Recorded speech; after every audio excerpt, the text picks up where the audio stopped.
Alright students, so today we will start with chapter 9, heredity. What is heredity first of all?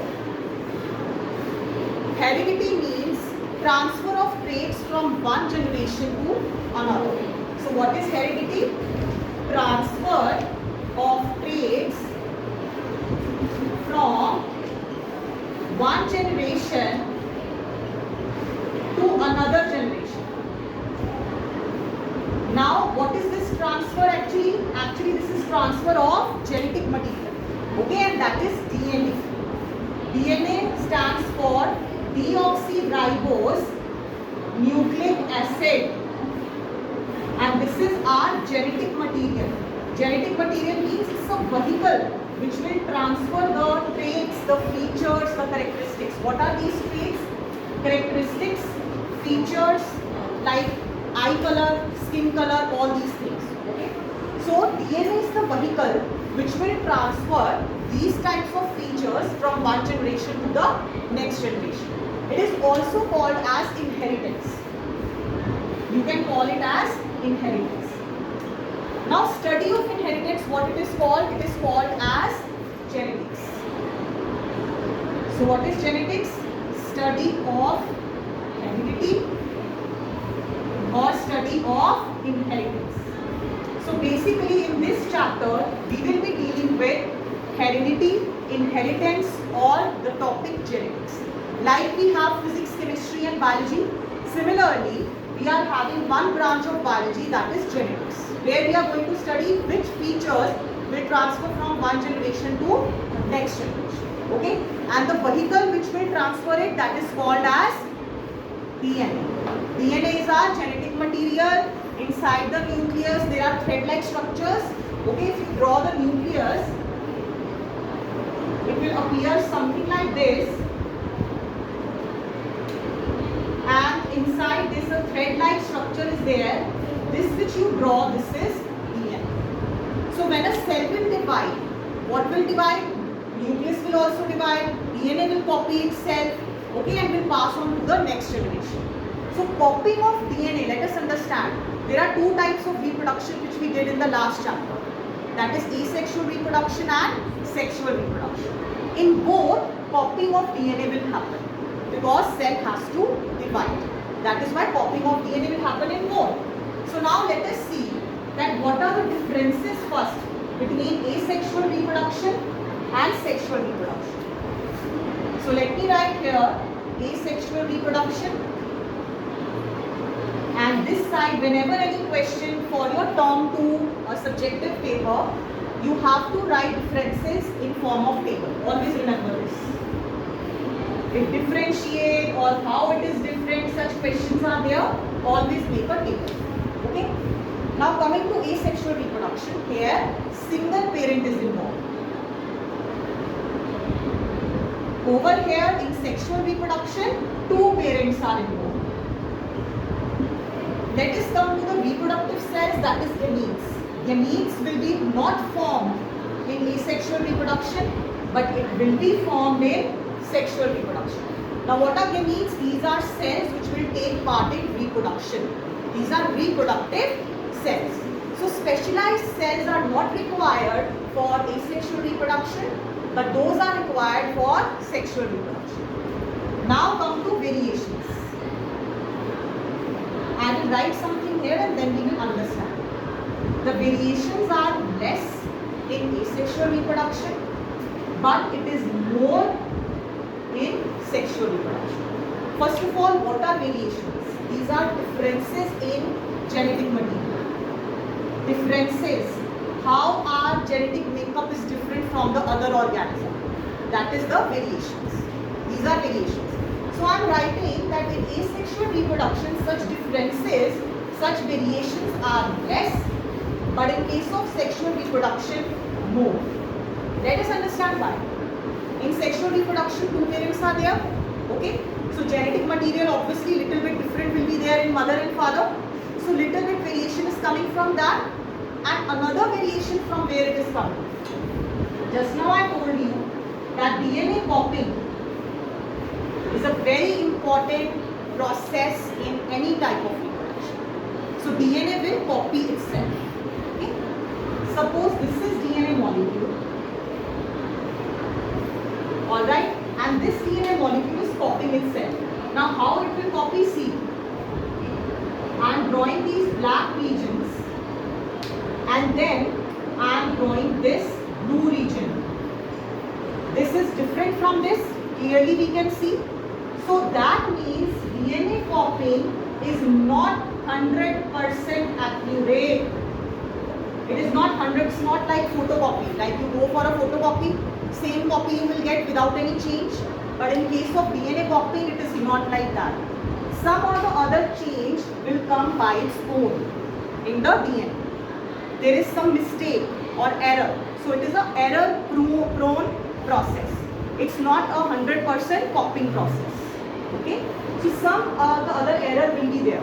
So can you say these two are different, little bit different? So that is why I am saying in asexual reproduction you will not say that there are no variations. There are, because DNA copying is not 100% accurate. 100% foolproof mechanism is not there. Now please see figure 9.1 in the book. It is actually describing this process, that in asexual reproduction how variations are occurring. Please look into figure 9.1 in your NCERT chapter 9. So let me draw this. Something roughly I am telling, like this it is there, and then little bit changes. I am making it with a color. This is same. Now let me make this type of changes. So can you see these are little bit different? So it is asexual reproduction. Why? Because single parent we have started with. Single parent is further dividing into two and further. So here it is same copy, but here you can say the variations you can see over here. Differences, variations you can see. How come you can see the variation? Which process? DNA copying. Because DNA copying is not 100% accurate. It is having some or the other error. So because of this error, these changes can be generated. So today's homework will also include that you write this chapter name in your notebooks and make figure 9.1 along with whatever explanation is written below that. Is it clear? Now let us come to this topic, heredity. Traits, what are traits? What are characteristics? These are features. Okay? What are the features? Suppose you are buying a mobile phone. You will see the features. Which is better? Similarly, nature will also select those features, those traits, those characteristics which are better. Okay? So let us understand that there are two types of traits. Please understand carefully, important MCQ can come from here. Inherited trait and acquired trait. Two types of traits are there. Inherited means passing from one generation to another. Acquired means acquiring, taking from the environment. Okay. Very common example of tanning I will give. If a person gets tan, it is an acquired trait. Because after some time when the person will be in normal conditions where direct sunlight is not there, then again the color will revive. That means it is not in the genes, it is not in your DNA, it is not passed from one generation to another. It is just acquired, taken up from the environment. And inherited would mean that it is passed from one generation to another. So if I put a statement that inherited traits pass from one generation to another and acquired traits do not pass from one generation to another, it is true. So for assertion reason types of questions, this is important, true, false. Mainly you have to see what is true, what is false in the statement, right? So inherited will be transferred from one generation to another, acquired not transferred because that is from the environment itself. Okay. Now another example I will give you, like mice is there, they have a tail. If we cut the tail of that mouse, a particular mouse, we cut the tail, will it show the tail in the next generation? It It should show. Why? Because genes are there. DNA is there. The gene for coding this tail is present in the mouse. Even if you cut the tail, it will pass from this generation to the next generation. But if we talk about a change in skin color due to tanning, that is acquired trait. Suppose a person is going to the gym and building the body, that muscular body is acquired trait. It was not inherited from the parents. Getting the point? What is inherited and what is acquired? This should be very clear. So one example in your NCERT is given regarding earlobes. It can be free earlobe or it can be attached earlobe. Everyone, yes, this is one activity. Please touch your earlobe. Either it will be free or in some people like this, you cannot feel like this. This will be attached above. Okay? So that variation is there. Similarly, in free also you will see different types. Just go home, one activity is there which says that in the class we can observe this, around us we can observe, even at home, parents, siblings, we can observe. Okay, you will see it is similar in your parents and siblings and it might be different from others. Again, it is inherited trait because it is passed from one generation to another. Is it clear? So this example you should remember of free and attached earlobes. It is inherited, passed from one generation to the next generation. Okay. Now let us come to the rules of inheritance. What is inheritance? Passing of traits from one generation to the next generation. And the study of inheritance is genetics. So let us study genetics now. Okay. So in genetics, a very important scientist, again important MCQ, father of genetics, Gregor John Mendel, commonly called as Mendel. He is considered as the father of genetics. So let us understand what he studied. For this to understand, you should understand what is DNA and what is a gene. What is DNA and what is gene. So I have drawn something here. These thread-like double-stranded structure, this is DNA and these are genes. These are genes and this part is DNA. To understand the function, let us look at this marker. This is the outer body of the marker. This is DNA. Inside it there is ink which is giving color. That is gene. So what is gene? A gene is the functional unit of DNA. So without this ink, marker will not work. Similarly, without those genes, that DNA will not work. So whatever units of DNA that is performing the function, coding for a feature, coding for a trait, coding for a characteristic, that is called as gene. Getting the point? Okay. So DNA is thread-like structure and all those the segments which will code, for example, this is coding for eye color, this is coding for height. So like this, these characters will be formed. So DNA and gene should be clear to you. Another important difference, chromosome and chromatin. Inside nucleus, just now I made thread-like structure, that is called as chromatin. When DNA is present in this thread-like form, it is called as chromatin. But when it is condensed in this form, it is called as a chromosome. On this chromosome, DNA will be there inside this. Yes, because it is made up of DNA. And different segments would be there, called as genes. Okay. So let us see how these segments are present. These are segments. These are genes. Can you see it is present in pair? So genes are always present in pair. They are two.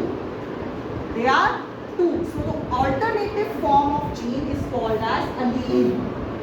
What is allele? These two pairs, instead of calling gene, gene is one thing. But we are having two variations.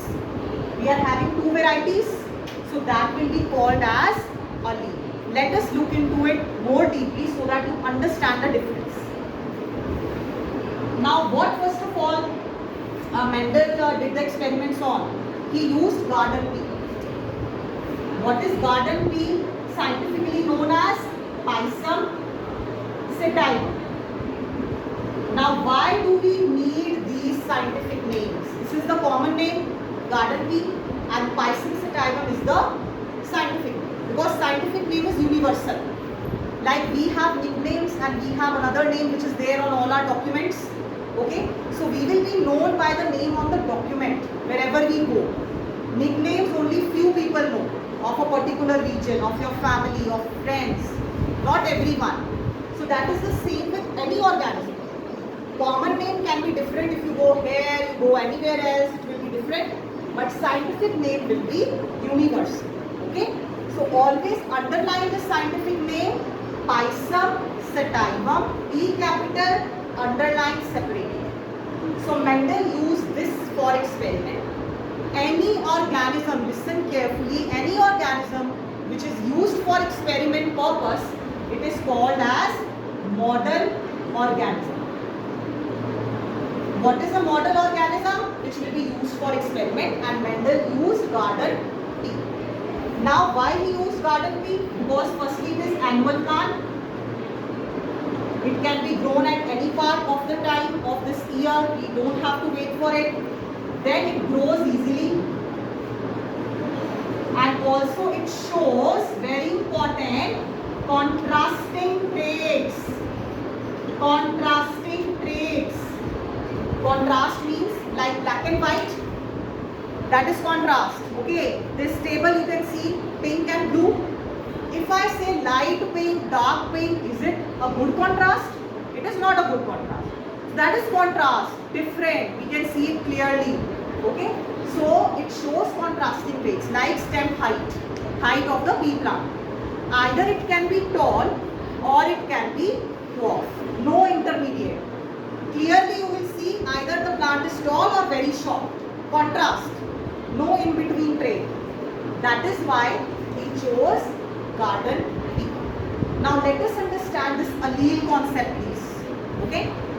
The trait is tall and dwarf, that is stem height. Okay. Stem height is the trait. It can be two now, tall or dwarf. So these two alternating forms will be called as allele. Tall is coding for something, dwarf is coding by something. That particular thing which we are talking about is the allele. Two alternative forms of the gene. Is it clear? So tall will be coded by capital T, and dwarf will be coded by small t, small t. Now what is this? Tall is beta always dominant. What is dominant? Which will always be above the other. Means expressing always. And recessive, shy. Shy person is recessive. He will not speak much, will not express much. So there are two types of traits. One is dominant, which will always express. That is this capital. And small is which will not express in presence of dominant. It will be shy. It will be recessive. Okay.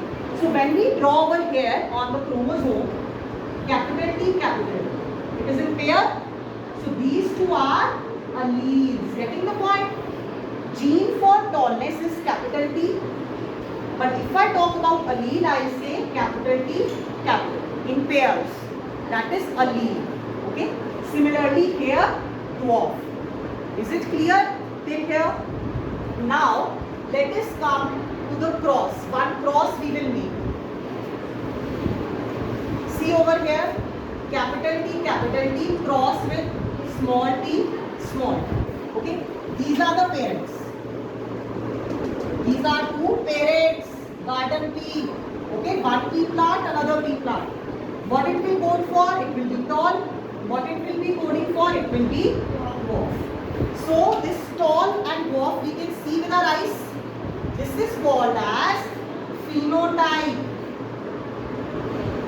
And this is the gene makeup, genetic makeup. Okay. So this is called as genotype. So phenotype and genotype. This you should understand. Phenotype is what we observe and genotype is what is the genetic makeup. Then we will continue afterwards.